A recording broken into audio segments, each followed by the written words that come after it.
What's happening, fight fans? Welcome back to the MMA Mindset. Just before I get into the video, a load of stuff's changed. The branding's not branding as such, but the overlays have changed, the thumbnails changed. How I'm going to be moving forward with the channel is kind of changing. I've never really done a video on the UFC before, even though I watch it every single week of my life, and I have done for the past 14, 15 years. So I'm gonna obviously move a bit into that, but I'm going to keep the regional stuff because that's my bread and butter. That's where I've got where I am and kind of got to fall in love with the sport more than I ever thought I was going to. But yeah, this is going to be the first episode of a series where it's going to be called Let's Talk or Let's Chat About. There's going to be another one that's going to be Let's Chat With. That'll be my normal interviews, pre-fight interviews, just interviews with fighters. This Let's Chat About is going to be about events, news, topics, rankings. It's basically going to open a broad spectrum of things that we could talk about, conversation starters, and everything. And there's going to be guests on this as well. I know a friend of mine, Carl, he's coming on to do a UFC 300 one when that goes down. But yeah, without further ado, this is going to be the first episode of Let's Chat About, and it's going to be reviewing last night's card, UFC Vegas 89, which was Amanda Ribas versus Rose Namajunas, which headlined the card. I'm just going to go through the entire card, bottom to top. And then at the end, we'll go through some potential matchups that I feel like could be good going forward. It won't be for every single fighter because I looked last night and it was difficult to try and pick fighters for people like Edmund Shabazian and stuff like that. Kind of, I was struggling to think of opponents that they could possibly go in against in the in the future. But yeah, without further ado, kicking off the card was probably the fight that, obviously, being an Englishman, I was most interested in. I spoke to Mick Parkin a few times. Spoke to him before this fight. He was really excited about taking on Muhammad Usman because of the name that he comes with. Obviously, he comes from the Usman family. Kamaru Usman, one of the pound for pound greats at his best, fantastic a fighter. But yeah, when I spoke to Mick pre-fight, he was very confident that his striking would get it done.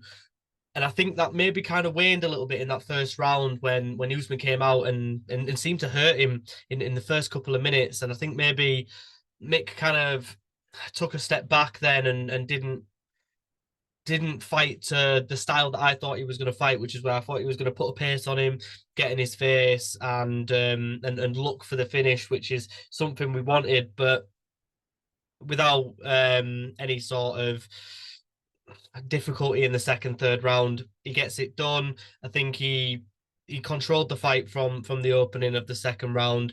I don't quite understand what Usman was complaining about because yes, he won the first round and I accept that. He landed the more damaging shots and he seemed to have Parkin hurt, but I think Parkin kind of regrouped. Second round, 100% his. And then the third round, he definitely took over in the latter stages of that round to get the win. So yeah, fantastic performance by Mick Parkin. Really excited to see what he does in the future. But I do hope that he can return to finishing ways. Before he'd got to the UFC, he'd finished every single fight that he'd had. Obviously, getting into the UFC, the levels are different. The style that he's taken on is different as well. He's been much more patient, much more calculated, and he's got 3 decision wins. This could cause problems for heavyweights because a lot of heavyweights will struggle to have that pace and keep that pace for 15 minutes. So this could kind of be an advantage for him. But if he's wanting to build a following on the wider spectrum of the sport and get his name out there a little bit more, I think he needs to be getting these finishes and putting on a little bit more of a show, even if it's just to appease the more casual of fan. After that fight, the craziest fight I've well, not the craziest fight, the craziest ending to a fight that I think I've seen. It was Igor da Silva versus Andre Lima. That first round was brilliant. I was so hyped. It was a reason why we love watching flyweight fights. There was technique, there was big shots, there was grappling scrambles, there was spinning style kicks. It was a fantastic first round. And then Igor da Silva lost his head in the second round, and I don't know why, because it looked like to me he was winning. and bit Andre Lima, but not just to the point of like a little nibble. The teeth marks in his arm was something that I'd never seen before. So yeah, I'm gonna put a picture of that up now for yours who haven't seen it. If you're on MMA Twitter, if you're anywhere involved in the sport of MMA, you'll have seen this. And Andre Lima's actually had this tattoo now because Dana White's given him a 50k bonus. The I got fucking bit bonus, which I think is, I've got my qualms about Dana White, but I think that was a touch of class because that would have gone on probably to have been the fight of the night if it had continued how it was. But he got us over, cut from the UFC, rightly so.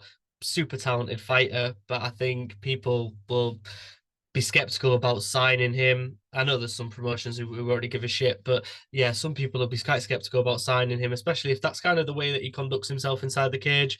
It's not someone that you really want involved in the sport in especially the top level capacity.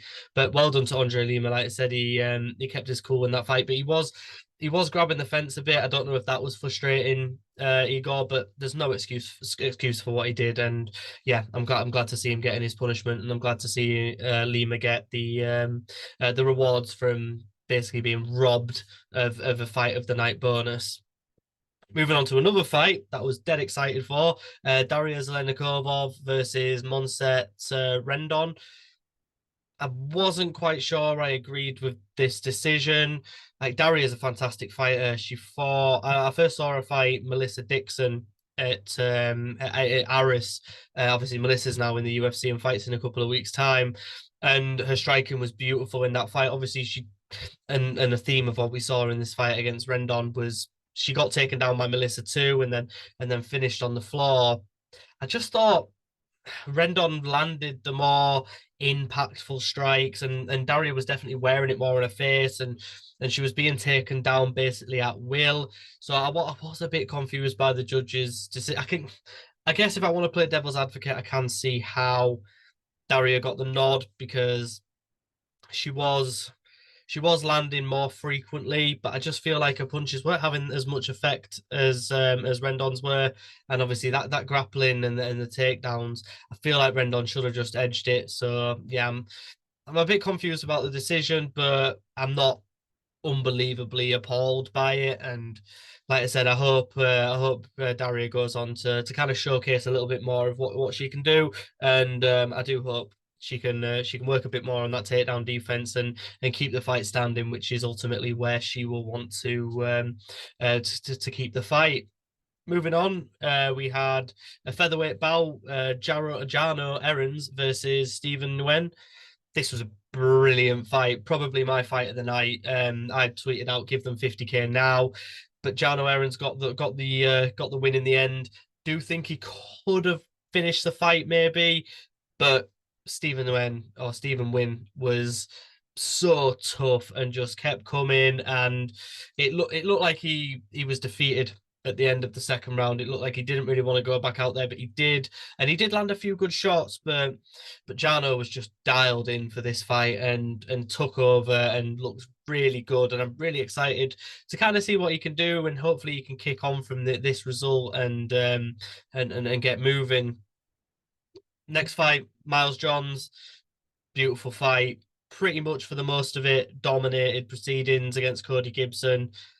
I had a feeling that that was going to kind of happen, and I've got a lot of optimism when it comes to speaking about Miles Johns. I think he could be a real player in this bantamweight division, and I think he's definitely ready for a step up in his next fight to see kind of what he can do and where he can go. Because, like I said, I am excited about what he can do. Moving on to the next fight, Ricardo Ramos versus Julian Erosa. Fight I was super excited for. Ricardo, obviously, with the spinning elbows, and Julian. I just love watching him fight because I always think, win or lose, it's going to be a fantastic fight, and I'm going to enjoy watching it. And it kind of gets me excited, and it was perfect position on the card because maybe I was starting to flag a little bit, and I was like, oh yeah, I was really excited for this fight. And Ricardo Ramos just had him hurt early, and I just feel like his fight IQ was not up to scratch in this fight. And I know it's something that he's come under criticism for a lot. He's got the talent, he just needs to kind of focus a bit more, make better decisions. Because Julian Erosa recovered really well. I mean, this man's an absolute warrior. Obviously, he's just had a child, so congratulations to him. And I think that maybe spurred him on to recover and pull it out the fire, because he latched onto this guillotine, and it looked like Ricardo was about to slip out. He was pretty much out of it. I don't quite understand what happened, but Julian was able to adjust and get the finish. And I was just really confused about how Ricardo went around this fight. I feel like he could have had it done in the opening minute and a half, but he can't. He played into Julian's game, and I don't know. I think maybe a couple more fights, see where he goes. But then I think he might have to have a serious think about where his future lies in terms of the promotion. And obviously Dana, Sean, Mick Maynard, they'll have a think about that as well. Because whilst he is an exciting fighter, is he ever going to reach the heights that he really should, given the talent that he's got? Going on to Julian, just give this man exciting fights. Just give this man exciting fights. Don't worry about, ooh, this is a stylistically intriguing matchup. Just give this guy fun fights. That's what the fans want to see. I don't think he'll ever go to the top of hitting the top 10. So what's the point? Let's just get him in exciting matchups and get him to put on a show and get him the respect that he deserves in those fights. But yeah, fantastic fight and fantastic performance and recovery from Julian Erosa. And then we went on to the featured prelim, Kurt Holloway versus Trey Ogden. This was plain sailing for Trey Ogden. He looked beautiful, controlled the fight on the floor. People were a bit critical of him, saying that he could have maybe pushed for a finish a little bit more and that it was a boring fight. But I just appreciated that he needed the win. He needed to showcase his skills, and he did that, and he looked great doing it. I'm all about seeing these, not grueling as such, but methodical fights that happen on the floor, and where their opponent neutralizes their opponent's game plan. And I just think that he did that really well, and I've got a lot of respect for that performance. And like I said with Miles John, I think Trey Ogden is due the step up in competition that he needs now to keep on pushing.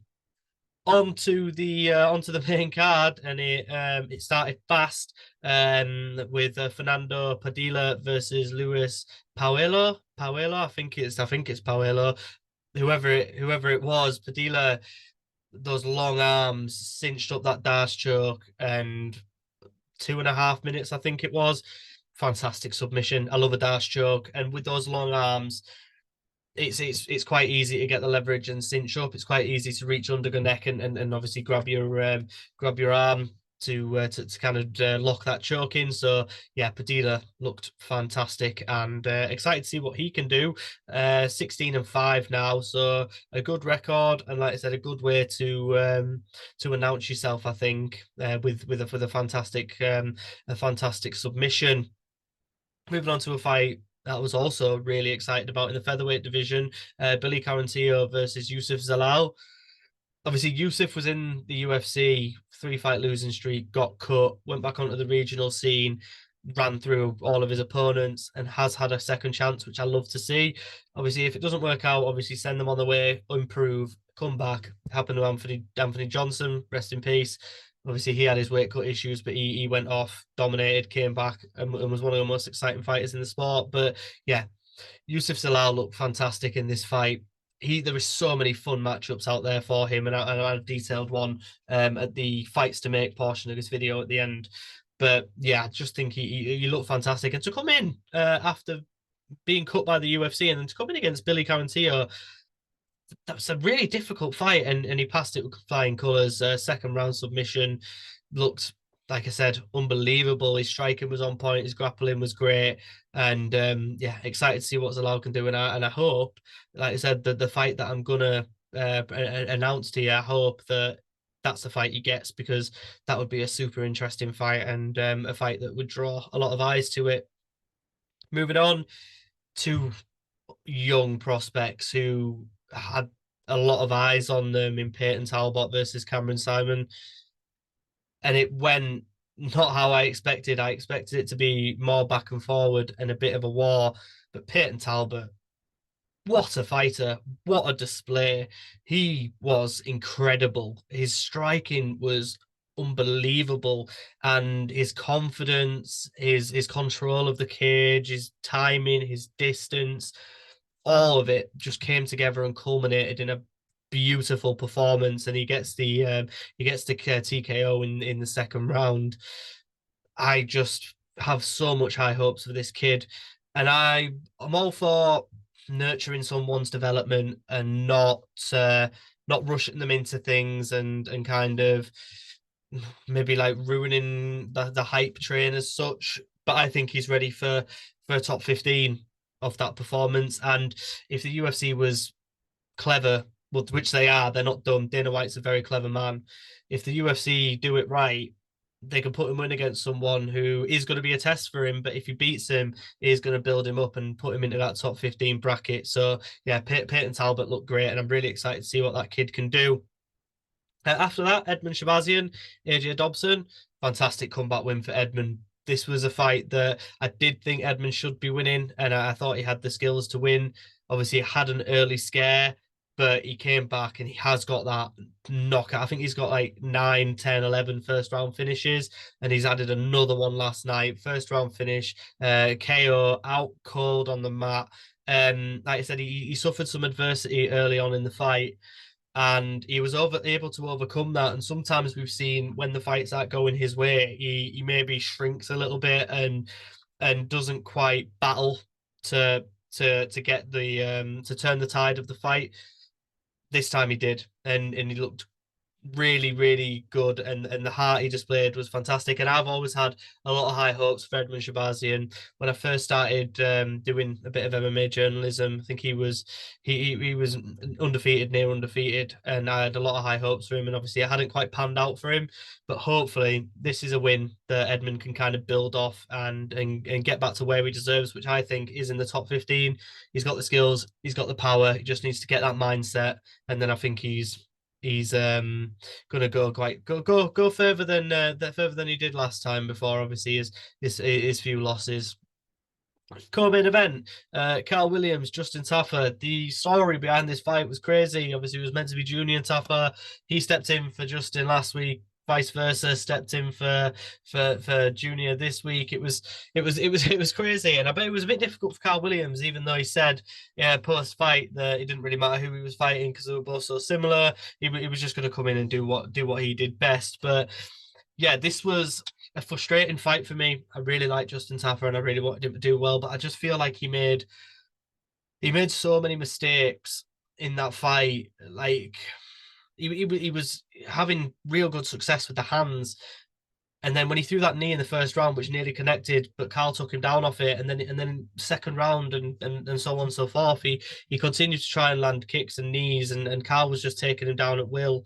Um, Cal obviously probably could have done more with the takedowns and the ground pressure. And I think Justin was getting a little bit frustrated and signaling to ref that he needed to be stood up. But Cal was making advancements and he was advancing position. So I can understand why the ref kept it there. But yeah, frustrating performance from Taffer. Like I said, I've got a lot of time for him and promise for him because I love these exciting heavyweights that just go out there and go to take people's heads off. And being on a 3-fight win streak, that would have propelled him hopefully into a top 15 fight. So yeah, it must have been gutting for him. But I feel like he was the architect of his own downfall with kind of how he went forward in the fight, and some of the decisions that he made were a little bit unusual to me. But yeah, well done to Carl Williams. Like I said, he took the opportunity, and he should definitely be the one getting the top 15 next, and I hope he does.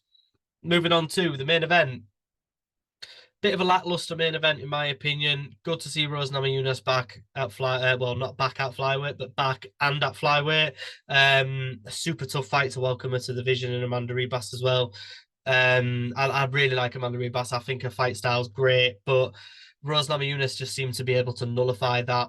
First couple of rounds, engage in the grappling, Amanda, but Rose was able to stay on top and get the dominant positions, and then moving backwards, she was the one landing the strikes with more accuracy, and was able to just keep Amanda at range and not let Amanda turn it into a dogfight, which is kind of how her game plan was coming in. It's what she wanted to do, and it was just nullified by Namajunas. And I really like Rose, and I'm really excited to see her back. I just wish she'd have kind of pushed the issue a little bit more when she was landing and when she was in dominant positions on the ground. I just wish she would have tried to advance position, maybe go for a submission or a TKO finish, because she did have some fantastic positions on the floor. So many good fights in the flyweight division. Like I said, I really like watching the women's divisions unfold. Obviously, bantamweight's had some issues in the past and having issues at the moment with in terms of competition, but that's about to change. They've signed a load of bantamweight, so you kind of have to stick with the division because it's going to get a lot more exciting. But yeah, in terms of this fight, obviously, I think Rose won. There was a few people saying it could have gone the other way, but I just think the first 3 rounds had to be Rose Namajunas, and then maybe Amanda got the fourth and fifth, or maybe just the fourth or the fifth. But no, well done to Rose Namajunas. Great to see her back, and I hope that she can make some noise in that flyweight division and bring a bit of fresh blood to the rankings. Right, now we've discussed the card. I just want to kind of go through a few of the matchups that I've kind of pieced together. I'm going to put a little. I'm going to maybe put a little graphic here. I don't know. It depends if it stresses me out trying to edit it. I'm not unbelievable with editing, but I'm going to try and put something around here like a little chalkboard. So yeah, my fights to make off the back of UFC Vegas 89. I'm going to upset a friend of mine, an Australian fighter, pro fighter in the UK called Charles Joyner, because this will conflict him and he'll hate it. But I think the fight now for Mick Parkin in Manchester, maybe if that's where the UFC is coming in July, Parkin versus Bam Bam Tuivasa. The reason it's going to upset Charles is because Charles is current training partner of Mick Parkin, previous training partner of Taya Tuivasa, so he'll be super conflicted in this fight, and I'm sorry to have to do that for you. But yeah, I just think this fight makes sense. It's Parkin's chance to break into the top 15, Tuivasa's chance to break this losing streak that he's on. And I think it would be a great matchup stylistically for Parkin, I think. But Tuivasa obviously has got that power, and we have seen, like I said, in the Usman fight, that Parkin can get hit. If Tuivasa hits you with the shots that Muhammad Usman was hitting Parkin with, then it could be over quite quickly for Parkin. But likewise, if Parkin's able to push the pace and land the shots that we know he's capable of against Tuivasa, he could give Bam Bam a really difficult night. Moving on to who I spoke about before, Miles Johns. I think he's ready for a bigger fight, ready for a tougher fight. And people might laugh at this because obviously because of how he is on social media, I think Adrian Yanez gets held up in a bit more higher regard to his actual level at the moment. And I think Miles John versus Yanez will be a fantastic fight, interesting stylistic matchup. And I think, like I said, it's time for Johns to kind of step up, take a bit more of a risk. Like I said, Yanez is a fantastic fighter, has some great wins. A bit inconsistent as of late. He's been struggling with leg kicks, changing stances, stuff like that. So I think that's a super exciting fight and a fight that I think could happen. Moving on to the Julian Erosa situation, which is what I said. Just give him good fights. Just give him excited fights.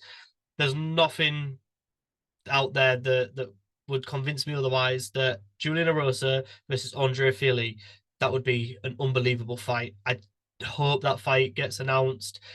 I've not seen many people talk about it, but I've just been looking through the rankings and I think that would be a brilliant fight. Both men bring it. Like the Fili versus Wood fight, and Nathaniel Wood, speak about him in a minute, fight when they fought in London was unbelievable. Great fight. So I think, yeah, Erosa versus Fili definitely should be on a card and could maybe be opening the main card slot.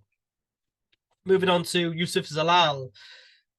I think, like I said, ready for a step up, but Billy Quarantillo is a super hard fight for your comeback. But I think he's ready to see kind of definitely where he's at now. And obviously, we just mentioned Nathaniel Wood. and I think that is a great fight. Nathaniel Wood potentially got screwed in his last fight. I think he did, maybe a little bit of bias because I followed Nathaniel Wood from quite early on in his career. But I think, yeah, that would be a fantastic fight and really, really exciting fight that could produce fireworks and make sense, in my opinion. A win does wonders for both fighters, which is it's the fights you want, mutually beneficial matchups, that like I said, just make sense. Moving on to Peyton Talbot. This is a fight up that people might look at as a gimme, but I don't think it's a gimme at all. I think he should take on Pedro Munoz next. Breaks him into the top 15 or there or thereabouts. And Pedro's still got it. Pedro's still a tough fighter, and he will truly test whether Talbot's ready for the top 15 and whether he's ready to move on to that next step. And I've seen a few people talk about this fight as well. So I think it is something that could happen. And I wouldn't be surprised to see this fight in the future. And then I only had one more fight that I could have really pieced together, and that was and she called it herself, and the commentators called it, which would be Rose Namajunas versus Macy Barber. Makes sense and interesting fight. Quite similar styles, like to fight on the outside, like to fight long, lots of feints, lots of jabs, fighting off the jab. So this fight makes a lot of sense to me. So I think we can and obviously because Rose called for it, I think we can expect that to be a fight that happens. Obviously, Barber just coming off that win against Caitlin Chukagian makes sense. I think out of all of the fights that I've mentioned, this one's probably the most realistic, followed by Peyton Talbot, Munoz, and then maybe Park into Avasa. But yeah, that was a fight that I think they'll probably make. But yeah, that's the card. That's the fights that I thought I think they should make. But yeah, thank you very much for tuning in. Obviously, it was a great card last night. I'd give it around about a 7 out of 10. I thought the fights were fantastic, lacking a bit of star power, but once you got past that and you saw the fights, they were brilliant fights, really well put together, and a really well matched card, which is kind of what I'm looking for when I'm watching fights. But no, really appreciate the watch if you've stayed on this far. 91 subscribers at the moment. I'm really trying to get that to 100. I've just had my first video hit over 1,000 views, so I would really appreciate it if you could subscribe. There'll be more of these videos coming. I've got a few Octagon MMA fighters lined up, a few regional show fighters lined up to come on and let's do the Let's Chat with. So yeah, like I said, if you'd just love to subscribe, head over to my Instagram page, give me a follow on there, and just expect more content like this moving forward. Thank you very much. Cheers.